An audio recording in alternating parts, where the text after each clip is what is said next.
নমস্কার, দেখছেন Siliguri news TV. আজ 2রা জানুয়ারি বৃহস্পতিবার। শুরুতেই দেখে নেওয়া যাক হেডলাইন্স। বিজেপি ক্ষমতায় এলে অন্তত ভোটে লড়তে পারবেন, বাম হিন্দু ভোটারদের বার্তা শুভেন্দুর। তৃণমূলের প্রতিষ্ঠা দিবসে কম্বল বিতরণে অঘটন, সাজানো ইট পড়ে আহত 5 মহিলা সহ 7। কেমন হবে ভারতের সঙ্গে সম্পর্ক? মুখ খুললেন বাংলাদেশের সেনাপ্রধান। নেপথ্যে কোন অঙ্ক?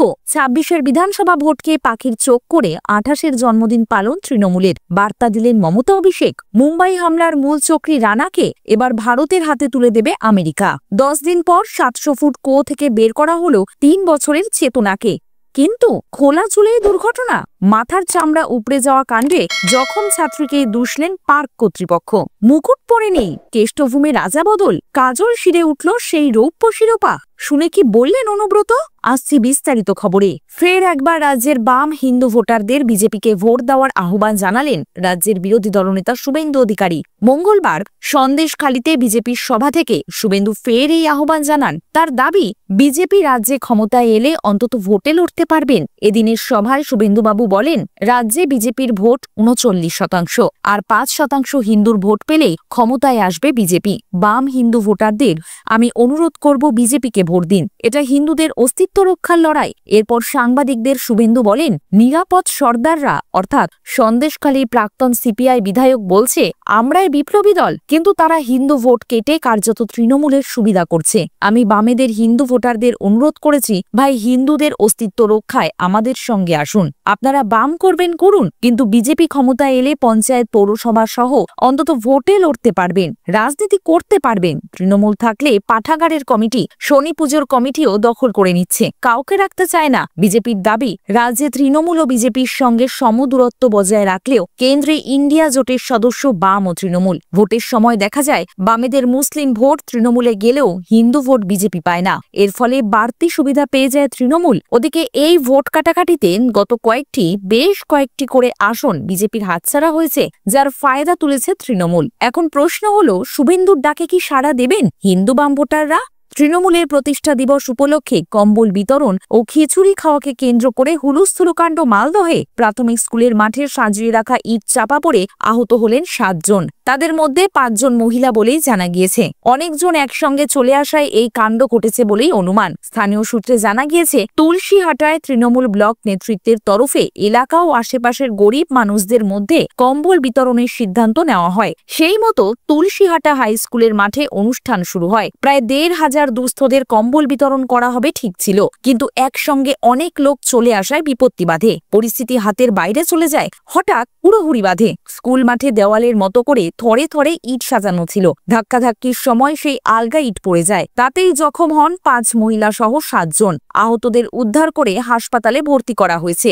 আহতদের পাশে রয়েছেন স্থানীয় তৃণমূলের নেতারা। উল্লেখ্য, 2022 সালে আসানসোলে পৌরসভার প্রাক্তন মেয়র জিতেন্দ্র তেওয়ারির স্ত্রী তথা বিজেপি কাউন্সিলর চৈতালি তেওয়ারি কম্বল বিতরণের অনুষ্ঠান করেন। সেখানেও ভিড় হয়েছিল। হঠাৎ হুড়োহুড়িতে পদপিষ্ট হয়ে মারা যান 3 জন। তাদের মধ্যে ছিল এক শিশুও। ঘটনাস্থলে উপস্থিত ছিলেন বিরোধী দলনেতা শুভেন্দু অধিকারীও। ছাত্র জনতার আন্দোলন, শেখ হাসিনার পতন, সরকার বদল, গত কয়েক মাসে অনেক জল বয়ে গিয়েছে পদ্মা দিয়ে। সম্প্রতি বাংলাদেশের লাগাম ছড়া হারে বেড়েছে হিন্দু নির্যাতন, জানিয়ে ভারতের সঙ্গে সংঘাতের পরিস্থিতি তৈরি হয়েছে ঢাকার। হাসিনাকে নিয়েও চাপানুতর বাড়ছে দুদেশের মধ্যে। এই পরিস্থিতিতে আগামী দিনে ভারতের সঙ্গে সম্পর্ক কেমন হবে ঢাকার? এ নিয়ে মুখ খুললেন বাংলাদেশের সেনা প্রধান জেনারেল ওয়াকার উজ্জামান। বুধবার সাক্ষাৎকার দেওয়ার জন্য বাংলাদেশের এক সংবাদ মাধ্যমের মুখোমুখি হন। ভারতের কৌশলগত দিক থেকে গুরুত্বপূর্ণ উত্তর পূর্বে রাজ্যগুলো নিরাপত্তা নিশ্চিত করতে দিল্লির সঙ্গে সহযোগিতা করবে ঢাকা। উত্তরে সেনাপ্রধান বলেন, ভারত আমাদের গুরুত্বপূর্ণ প্রতিবেশী। বাংলাদেশ অনেক ক্ষেত্রে ভারতের উপর নির্ভরশীল, আবার ভারতও কিছু ক্ষেত্রে বাংলাদেশের থেকে সুবিধা পায়। বহু ভারতীয় এখানে কাজ করেন, আমাদেরও অনেক মানুষ সেখানে চিকিৎসার জন্য যান। আমরা ভারতের সঙ্গে অনেক পণ্য আমদানি করি। এটা একটা দেওয়া নেওয়ার সম্পর্ক। এদেশের স্থিতিশীলতা দিল্লির কাছেও সমান গুরুত্বপূর্ণ। ঢাকার এমন কিছু করা উচিত নয় যা ভারতের ভূ কৌশলগত স্বার্থকে বিঘ্নিত করে। প্রতিষ্ঠা দিবস থেকেই ২৬-এর প্রচার শুরু করছে তৃণমূল কংগ্রেস। বঞ্চনা ইস্যুতে কেন্দ্রের শাসক দলকে লাগাতার আক্রমণের পথে যাবে তৃণমূল কংগ্রেস। ২৮তম প্রতিষ্ঠা দিবসে ২৬ নিয়ে জোরদার প্রচারে নামছে তৃণমূল কংগ্রেস। পাশাপাশি বিধানসভা ভোটের আগে জোর দলীয় শৃঙ্খলায়। দলের কর্মসূচি নিয়ে নেতাদের বাড়ি বাড়ি যাওয়ার নির্দেশ, বিশেষ করে পিছিয়ে থাকা এলাকায় আরও বেশি করে জোর। ২৬-এর বিধানসভা ভোটের আগে পুরোদমে ময়দানে তৃণমূল। মা, মাটি আর মানুষ নিয়ে বাংলা আছে ভালো। তৃণমূলের হাতেই থাকুক নতুন দিনের আলো। ২০২৪-এর বিদায় লগ্নে বার্তা বাংলার মুখ্যমন্ত্রী মমতা বন্দ্যোপাধ্যায়ের। একই সাথে তিনি উল্লেখ করেছেন, নতুন বছরেও বাংলার মানুষের স্বার্থের জন্য লড়াই চলবে। নিজের এক্স হ্যান্ডেলে বছরভর বাংলার বিভিন্ন ঘটনা নিয়ে তৈরি কোলাজ করা ১২ মিনিট ২৩ সেকেন্ডের একটি ভিডিও পোস্ট করেন মুখ্যমন্ত্রী। লেখেন, আমরা ২০২৪ সালকে বিদায় জানাচ্ছি। আমাদের মূল শক্তি মা, মাটি, মানুষের লাগাতার সমর্থনের জন্য কৃতজ্ঞতা জানাই। আপনাদের আস্থা ও বিশ্বাসই যাবতীয় আক্রমণ ও শোষণের শক্তির বিরুদ্ধে রুখে দাঁড়ানোর জন্য আমাদের সংকল্পকে আরও শক্তি যোগায়। সরাসরি লোকসভা নির্বাচনের কথা না লিখে মমতা বন্দ্যোপাধ্যায় লেখেন, ফের একবার আমরা পরীক্ষায় জিতেছি। পরপর প্রতিবন্ধকতা থেকে আমরা যে সমস্ত মাইল ফলকগুলি অর্জন করেছি তা আপনাদের ভালোবাসা এবং একতার জন্যই সম্ভব হয়েছে। অভিষেক বন্দ্যোপাধ্যায় লেখেন, নতুন বছরে পা রাখার মুহূর্তে আমি ২০২৪ সালে যে যাত্রা তার কিছু মুহূর্ত ভাগ করে নিলাম। গত বছরটি আমাদের ধৈর্যের পরীক্ষা করেছে, আমাদের প্রতিটি চ্যালেঞ্জের মুখোমুখি হতে এবং আরও শক্তিশালী হয়ে উঠতে বাধ্য করেছে। যারা আমাদের বিভক্ত ও বঞ্চিত করতে চায় তাদের বিরুদ্ধে দাঁড়ানোর প্রতিশ্রুতিতে আমরা অটল। ২০২৪ একটি উন্নয়নের বছর, এমন একটি সময় যখন আমরা নিঃস্বার্থভাবে মানুষকে সেবা করার জন্য সমস্ত বাধা এবং প্রতিকূলতাকে ছাপিয়ে গিয়েছি। গণদেবতার ভালোবাসা এবং আশীর্বাদ পেয়েছি। তাদের অনুগ্রহ না থাকলে আমরা অসম্পূর্ণ থাকতাম। এই বছরটিকে স্মরণীয় করে রাখার জন্য আমি আপনাদের প্রত্যেকের কাছে গভীরভাবে কৃতজ্ঞ। এছাড়া দলের কর্মীরাই আসল মেরুদণ্ড, সে কথা মনে করিয়ে দিয়েছেন অভিষেক। ২৬/১১ মুম্বাই হামলার অন্যতম চক্রী তাহাহুর রানাকে হাতে পেতে চলেছে ভারত। পাকিস্তানি বংশোদ্ভূত কানাডার নাগরিক রানাকে প্রত্যর্পণের নির্দেশ আগেই দিয়েছিল মার্কিন আদালত। এবার মার্কিন আপিল আদালতের বিচারকদের একটি প্যানেল তাকে প্রত্যর্পণের দেওয়ায় এবার তাকে ভারতে আনা হবে বলে আশা করা হচ্ছে। প্রসঙ্গত, ২০০৮-এর ২৬শে নভেম্বর মুম্বাইয়ে যে পাকিস্তানি জঙ্গিরা হামলা চালিয়েছিল তাদের অন্যতম মদতদাতা ছিল এই রানা। হামলার অন্যতম ষড়যন্ত্রী ছিল মার্কিন নাগরিক ডেভিল কোলম্যান হেডলি। রানা তার ঘনিষ্ঠ। প্রায় ১.৫ দশক ধরে এই অপরাধীকে হাতে পেতে চেষ্টা চালিয়ে গিয়েছে ভারত। অবশেষে ১৯৯৭ সালের ভারত ও আমেরিকা বন্দি প্রত্যর্পণ চুক্তির ভিত্তিতে সেই প্রক্রিয়া সফল হতে চলেছে। ২০১৩ সালে তাকে ১৪ বছর সশ্রম কারাদণ্ডের সাজা দেয় আমেরিকার আদালত। ২০২০ সালে স্বাস্থ্যের কথা মাথায় রেখে তাকে মুক্তি দেওয়ার সিদ্ধান্ত নেয় প্রশাসন। কিন্তু ভারতে প্রত্যর্পণের আবেদনে খুনের মামলায় ফের তাকে গ্রেপ্তার করা হয়। এরপর ওই জঙ্গিকে নয়াদিল্লির হেফাজতে দিতে মার্কিন প্রশাসন আদালতে আবেদন করে। গত বছরের আগস্ট মাসে ওয়াশিংটনের ফেডারেল আদালত জানিয়ে দেয় রানা ভারতের কাছে প্রত্যর্পণযোগ্য। সম্প্রতি দিল্লিতে মার্কিন দূতাবাসের অফিসে ভারত ও আমেরিকার তদন্তকারী সংস্থার শীর্ষ স্তরের কর্তা এবং কূটনৈতিক প্রতিনিধিদের বৈঠক হয়। দীর্ঘ ১০ দিন ধরে চেষ্টা চালিয়ে যাচ্ছেন উদ্ধারকারীরা। অবশেষে বুধবার ৩ বছরের সেই শিশু চেতনাকে উদ্ধার করা হলো। বিগত ১০ দিন ধরে রাজস্থানের কোটপুতলিতে ৭০০ ফুট কুয়োয় আটকে ছিল শিশুটি। এদিন উদ্ধার করার পরেই চেতনাকে তড়িঘড়ি করে নিকটবর্তী হাসপাতালে নিয়ে যাওয়া হয়। তবে শিশুটা বর্তমানে জীবিত না মৃত তা নিয়ে সংশয় রয়েছে। গত ২৩শে ডিসেম্বর দুপুরে খেলার সময় ৭০০ ফুট গভীর কুয়োতে পড়ে যায় ছোট্ট চেতনা। প্রায় ১০ মিনিট পর বাড়ির লোক শিশুটির কান্নার আওয়াজ পেয়ে বাইরে যেতেই বিষয়টি বুঝতে পারে। প্রথমে ১৫ ফুট গভীরে আটকে থাকলেও পরিবারের লোকেরা তাকে বের করার চেষ্টা করলে প্রায় ১৫০ ফুট গভীরে পড়ে যায় শিশুটি। এরপরই তাকে উদ্ধারে নামে রাজ্য ও জাতীয় বিপর্যয় মোকাবিলা বাহিনীর সদস্যরা। কিন্তু তাদের সব চেষ্টা ব্যর্থ হলে মাঠে নামেন দক্ষ খনি শ্রমিকেরা। নিষিদ্ধ র্যাট হোল মাইনিং পদ্ধতিতে শিশুটিকে উদ্ধারের চেষ্টা করেন তারা। কুয়োর মধ্যে যাতে চেতনার শ্বাস প্রশ্বাসের অভাব না হয় সেজন্য কুয়োর মুখ দিয়ে একটি অক্সিজেন পাইপও প্রবেশ করানো হয়। তাকে উদ্ধার করতে ২০ ফুট দূরে কুয়োর সমান্তরালে ১৭০ ফুট গভীর সুড়ঙ্গ খোঁড়া হয়। বুধবার উদ্ধারকারীরা পৌঁছে গিয়েছিল চেতনার কাছে।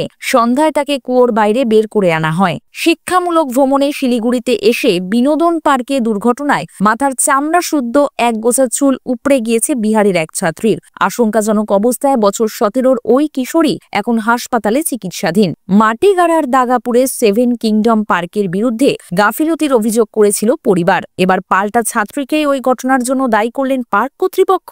তাদের দাবি, সুরক্ষা সুরক্ষা ব্যবস্থা ঠিকই ছিল, ছাত্রীর খোলা চুলের জন্যই বিপত্তি ঘটে। অন্যদিকে ওই কিশোরীর পরিবার পার্ক কর্তৃপক্ষের বিরুদ্ধে থানায় অভিযোগ করেছে। ঘটনার তদন্ত শুরু হয়েছে বলে জানিয়েছে পুলিশ। গত সোমবার বিহারের অরারিয়া থেকে প্রায় 50 জন পড়ুয়াকে নিয়ে শিক্ষামূলক ভ্রমণে বেরিয়েছিলেন একটি স্কুল কর্তৃপক্ষ। ওই দলে ছিলেন স্কুলের এক শিক্ষিকার 17 বছরের মেয়ে। মাটিগাড়ার 7 কিংডম পার্কে গো কাটিং করছিলেন ওই কিশোরী। তখনই কিশোরীর মাথার চামড়া সহ চুল উপড়ে যায়। পরিবার এবং স্কুলের তরফে পার্ক কর্তৃপক্ষের বিরুদ্ধে অভিযোগ করা হয়। দাবি, জখম ছাত্রীকে হাসপাতালে নিয়ে যাওয়ার জন্য অ্যাম্বুলেন্সের ব্যবস্থা করেননি তারা। এমনকি পার্কে প্রাথমিক চিকিৎসার ব্যবস্থাও ছিল না। বিতর্কের মুখে 7 কিংডম পার্ক কর্তৃপক্ষ ওই ঘটনায় দুঃখ প্রকাশ করেছেন, কিন্তু দুর্ঘটনার দায় নিতে নারাজ তারা। পার্ক কর্তৃপক্ষের বক্তব্য, গো কাটিং এ সুরক্ষা ঠিক থাকলেও কিশোরীর চুল খোলা থাকায় বিপত্তি ঘটেছে। ওই বিনোদন পার্কের অন্যতম কর্ণধার পিকে সাহা বলেন, এই দুর্ঘটনা গো কাটিং এর জন্য বা গাড়িটিতে যে মেশিন রয়েছে সেজন্য হয়নি। সকলের মাথায় হেলমেট পরানো থেকে সমস্ত রকম সুরক্ষা ব্যবস্থা মাথায় রেখেই গো কাটিং করানো হয়। মেয়েটির চুল খুলে যাওয়ার কারণে দুঃখজনক ঘটনাটি ঘটেছে। তার সংযোজন, প্রথম এই পার্কে এমন দুর্ঘটনা হলো। আমরা আগামী সময়ে আরো সতর্ক থাকব। যদিও এই সময়কার সিসিটিভি ফুটেজ মেলেনি। পার্কের যে জায়গাটিতে গো কাটিং এর ব্যবস্থা সেখানে পরিচর্যার অভাব স্পষ্ট। গো কাটিং এ ব্যবহৃত খেলনা গাড়িগুলিও বেশ পুরনো। পরিচর্যার বিষয়টি নিয়ে তারা ভাবছেন বলে জানান পার্ক কর্তৃপক্ষ। জখম ছাত্রীর পরিবার ওই পার্ক কর্তৃপক্ষের বিরুদ্ধে মাটিগাড়া থানায় অভিযোগ দায়ের করেছে। তারপর বুধবার শিলিগুড়ি বিনোদন পার্কটিতে যায় পুলিশ। খতিয়ে দেখা হয় নিরাপত্তা ব্যবস্থা। শিলিগুড়ি পুলিশ কমিশনারেটের ডিসি পশ্চিম বিশ্বচাঁদ ঠাকুর বলেন, ছাত্রীর পরিবার অভিযোগ দায়ের করেছে, পুলিশ তদন্তে নেমেছে, তবে এখনই এর বেশি কিছু বলা সম্ভব নয়। ফি বছর বীরভূমের নানুরে মিলন মেলায় প্রধান অতিথি হয়ে যেতেন তৃণমূলের জেলা সভাপতি অনুব্রত মণ্ডল। মেলায় তার জন্য বিশেষ উপহার রাখতেন আয়োজকেরা। 2 বছর পর জেল থেকে জেলায় ফিরেছেন তৃণমূলের কেষ্ট, কিন্তু এবার মিলন মেলায় তিনি অনুপস্থিত। বুধবার বছরের প্রথম দিন তৃণমূলের প্রতিষ্ঠা দিবস উপলক্ষে নানুরের বাঁশপাড়া এলাকায় আয়োজিত সেই মিলন মেলায় 5 কেজির একটি রূপোর মুকুট পরানো হল বীরভূম জেলা পরিষদের সভাধিপতি কাজল শেখকে। প্রশ্ন উঠছে, জেলায় থেকেও কেন দলের প্রতিষ্ঠা দিবস উপলক্ষে মেলায় নেই কেষ্ট? বীরভূমের তৃণমূলের অন্দরে কেষ্ট বনাম কাজলের ঠান্ডা যুদ্ধ কি আরো স্পষ্ট হল? তৃণমূলের প্রতিষ্ঠা দিবস উপলক্ষে প্রতি বছরের মতো এবারও শুরু হয়েছে মিলন মেলা। আগে 10 দিন হতো ওই মেলা, এবার 7 দিনের মেলার আয়োজন করা হয়েছে। মেলায় বিভিন্ন সাংস্কৃতিক অনুষ্ঠানও রয়েছে। সেখানে নানা অনুষ্ঠানের মাধ্যমে রাজ্য সরকারের বিভিন্ন উন্নয়নের কথা তুলে ধরা হবে। বুধবার ওই মেলার উদ্বোধনী অনুষ্ঠানে প্রধান অতিথি ছিলেন কাজল। যেভাবে কেষ্টর মাথায় কখনো রূপোর মুকুট, কখনো হাতের উপর তলোয়ার তুলে দেওয়া হতো, সেরকম ভাবেই কাজলের মাথায় পরানো হলো একটি মুকুট। তৃণমূল সূত্রে খবর, ওই মুকুটটিও রূপোর, ওজন প্রায় 5 কিলোগ্রাম, দাম পড়েছে প্রায় 4,52,000 টাকা। বীরভূমের রাজনীতিতে কাজল বনাম অনুব্রতর দ্বন্দ্ব তৃণমূল শীর্ষ নেতৃত্বের কাছে সুবিদিত। গত কয়েক মাসে সেই দ্বৈরথ বারবার প্রকাশ্যে এসেছে। প্রকাশ্যে দুই নেতা পরস্পরকে সম্মান জানান। নেতা কর্মীদের উদ্দেশ্যে বলেন, বীরভূমে তৃণমূলে কোনো গোষ্ঠীকোন্দল নেই, কিন্তু ঘটনা পরম্পরা ঠিক অন্য কথা বলে। গত বছরের সেপ্টেম্বরে কেষ্ট তিহার থেকে বীরভূমে ফেরার পরে যখন দলে দলে নেতা এবং কর্মীরা তার সঙ্গে দেখা করেছেন, কথা বলেছেন, সেই তালিকায় ছিলেন না কাজল। কারাবাসের সময় অনুব্রতকে জেলা তৃণমূলের সভাপতি পদ থেকে না সরালেও জেলার রাজনীতি পরিচালনার জন্য একটি কোর কমিটি গঠন করে দিয়েছিলেন তৃণমূল নেত্রী মমতা বন্দ্যোপাধ্যায়। সেই কমিটি এতদিন বীরভূমের সাংগঠনিক কাজকর্ম দেখার পাশাপাশি পঞ্চায়েত এবং লোকসভা ভোট পরিচালনারও কাজ করেছে। অনুব্রতকে ছাড়াই কোর কমিটির নেতারা ওই দুটি ভোটে বীরভূমে তৃণমূলের আধিপত্য বজায় রেখেছেন। বস্তুত লোকসভা ভোটে 2019 সালের চেয়ে জয়ের ব্যবধান বেড়েছে তৃণমূলের 2 সাংসদের। তাই বীরভূমের রাজনীতিতে অনুব্রত নিজের পুরনো জায়গা ফিরে পাবেন কিনা তা নিয়ে সন্দিহান অনেকেই। অনুব্রতকে ওই কোর কমিটিতে জায়গা দেওয়ার প্রেক্ষিতে নাম না করে একই প্রশ্ন তোলেন কাজলও। সোমবার তার মাথায় মুকুট ওঠা নিয়ে কাজল বলেন, এই এলাকার আমি জনপ্রতিনিধি, এখান থেকেই আমি জেলা পরিষদের সদস্য হয়েছি, জেলা সভাধিপতি হয়েছি। স্বাভাবিকভাবেই কর্মীদের কাছে সেটা গর্বের এবং আবেগের বিষয়। সেখান থেকে তারা আমায় উপহার দিয়েছেন, আমি গ্রহণও করেছি। অনুব্রত মেলায় কেন অনুপস্থিত তা নিয়ে জেলা তৃণমূলের কেউ মুখ খোলেননি। মিলন মেলায় কাজলের শিরোপা প্রাপ্তি নিয়ে কেষ্টকে প্রশ্ন করা হলে গম্ভীর গলায় তিনি বলেন, শুনলাম, কি বলবো, আমার কিচ্ছু বলার নেই। এতক্ষণ দেখছিলেন শিলিগুড়ি নিউজ টিভি। খবর আজকের মতো এ পর্যন্তই।